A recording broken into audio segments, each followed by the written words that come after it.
Good evening students. आज हम discuss करेंगे थॉर्नडाइक के द्वारा प्रतिपादित सीखने के नियम। ये सेकंड पार्ट है। पहले पार्ट में हम लोग सीखने के मुख्य नियमों की चर्चा कर चुके हैं और मैं आशा करता हूं कि आपको वो नियम अच्छे से समझ में आए होंगे। तो इसी क्रम में अब हम चर्चा करेंगे सीखने के सहायक नियमों की।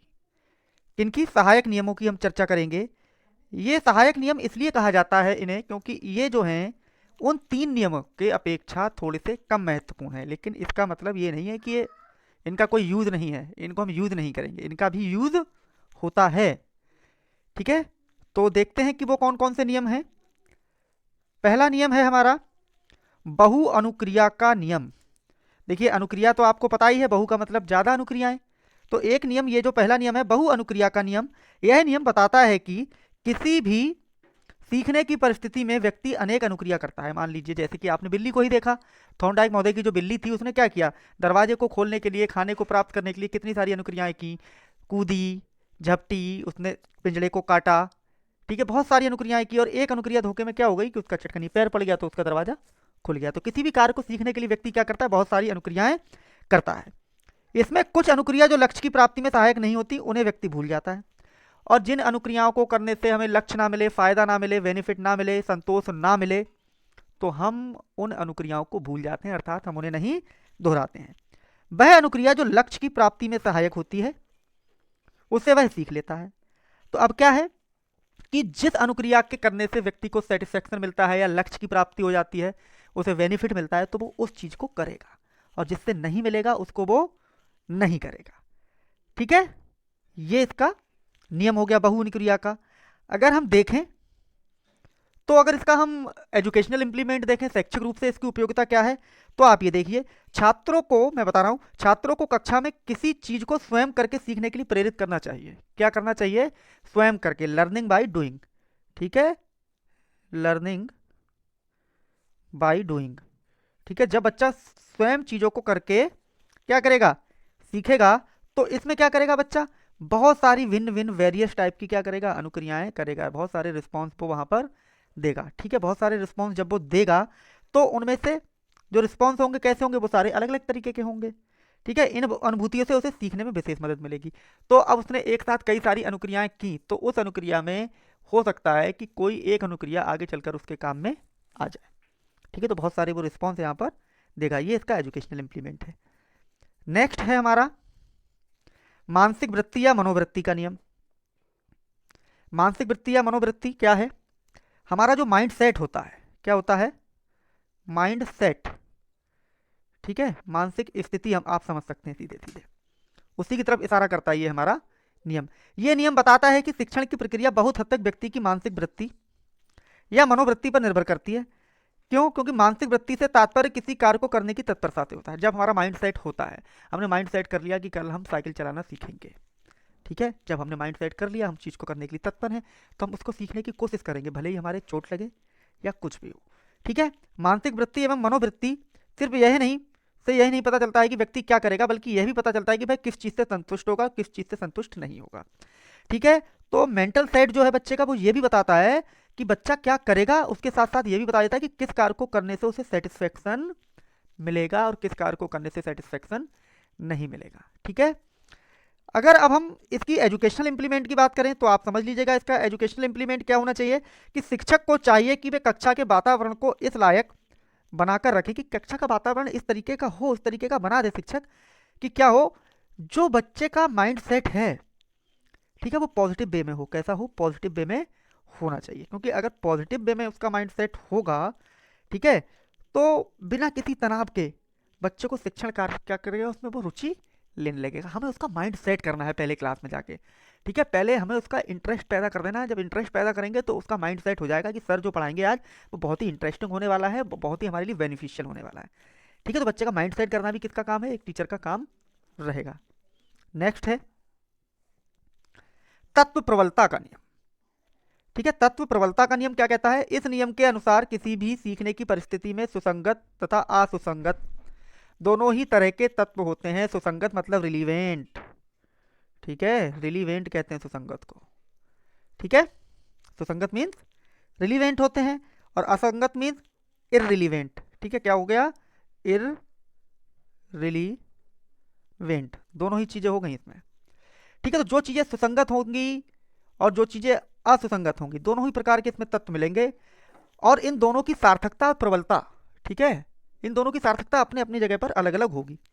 ठीक है, हो सकता है जो चीज मेरे लिए सार्थक नहीं वो किसी दूसरे व्यक्ति के लिए सार्थक हो।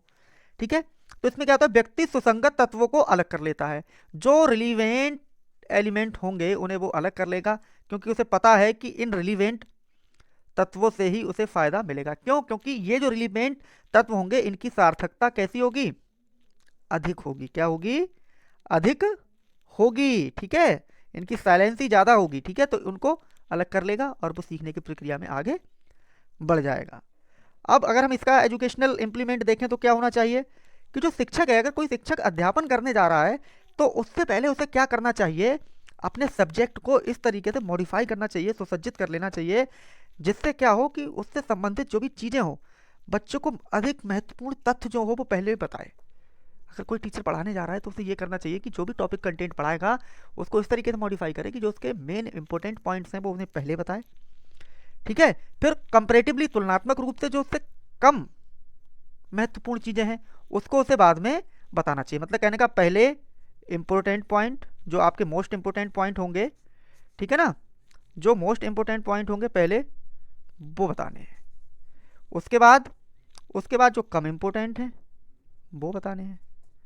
ठीक है, अब इस तरीके से क्या होगा, जब पहले महत्वपूर्ण बताएंगे फिर कम महत्वपूर्ण बताएंगे, तो ऐसे करने से क्या होगा कि बच्चे को ये पता चल जाएगा कि किस तत्व की प्रबलता कितनी है, किसकी कम है किसकी ज़्यादा है। तो मतलब कहने का जाहिर सी बात है कि इंपॉर्टेंट वाले की ज़्यादा होगी, तो क्या करना है हमें, इंपॉर्टेंट वाले को बच्चा ज़्यादा तवज्जो देगा, जो कम इंपॉर्टेंट वाला है उसे बच्चा कम तवज्जो देगा। ठीक है, नेक्स्ट पॉइंट है अनुरूपता या सादृश्यता का सिद्धांत। किसका? अनुरूपता या सादृश्यता। अनुरूपता मतलब समान, या सादृश्यता मतलब समान दिखने वाली चीज़ है। ठीक है, समानता का नियम भी आप इसे समझ सकते हो। ठीक है, एक इस नियम की ये इस है, एक नहीं है। ठीक है, इस नियम के अनुसार व्यक्ति किसी नई परिस्थिति में वैसी ही अनुक्रिया को करता है जो उसके पूर्व अनुभवों या पहले सीखी हुई अनुक्रिया के साथ सदृश होती है। मान लीजिए किसी बच्चे को एक नई परिस्थिति हमने दे दी, ठीक है, अब उसको प्रॉब्लम सॉल्व कर रहा है या कुछ सीखना चाह रहा है, तो वही रिस्पॉन्स देगा वो जो उसने पहले रिस्पॉन्स दिए हैं। ठीक है, या फिर रिस्पॉन्स इसके क्या, पूर्व ज्ञान पर, प्रीवियस नॉलेज पर आधारित होंगे। इस तरीके से वो करेगा। एक नई परिस्थिति में पहले सीखी गई परिस्थिति में कितना हस्तांतरण होगा। मान लीजिए आपने पहले सीख रखा है, कोई परिस्थिति है, फिर यहाँ पर एक सेकंड परिस्थिति आ गई, उस परिस्थिति से जो आपकी नॉलेज है या जो आपने कितना सीखा है वो चीज़ कितनी ट्रांसफ़र होगी, क्या होगी, ट्रांसफ़र होगी। उसका जो निर्धारण होगा वो किस चीज़ पर निर्भर करेगी, वो इस चीज़ पर निर्धारित रहेगी, इस चीज़ पे निर्भर करेगी कि ये जो पहली है और ये जो दूसरी परिस्थिति है, इन दोनों में जो सामान्य तत्व है, ठीक है, सामान्य तत्व कितने हैं, ठीक है, इनकी संख्या पर। अगर संख्या अधिक होगी तो क्या होगा, उसका हस्तांतरण जो ट्रांसफ़र है वो कैसा होगा, ज़्यादा होगा। संख्या अगर कम होगी तो ट्रांसफ़र कैसा होगा, कम होगा। ठीक है, इसे हस्तांतरण का सामान्य तत्व सिद्धांत भी कहा जाता है। आप ये भी समझ लीजिए, इसका एक सेकंड नाम है, क्या है कि हस्तांतरण का सामान्य तत्व सिद्धांत।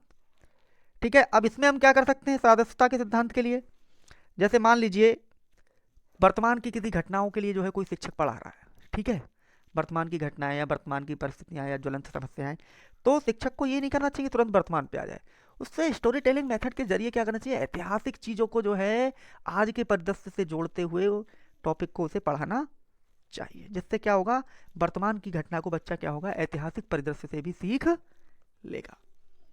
नेक्स्ट है हमारा सहचर्यात्मक स्थानांतरण का नियम। ठीक है, सहचर्यात्मक स्थानांतरण का नियम ये अंतिम है, पांचवा है। ठीक है, देखते हैं इसमें ये क्या कहता है। इस नियम के अनुसार कोई भी अनुक्रिया जिसे करने की क्षमता व्यक्ति में है एक नए उद्दीपक से भी उत्पन्न की जा सकती है। ठीक है, अब क्या है, जैसे आपका एक स्टिमुलस है और एक रिस्पॉन्स है, ये दोनों एक दूसरे से कनेक्ट हैं।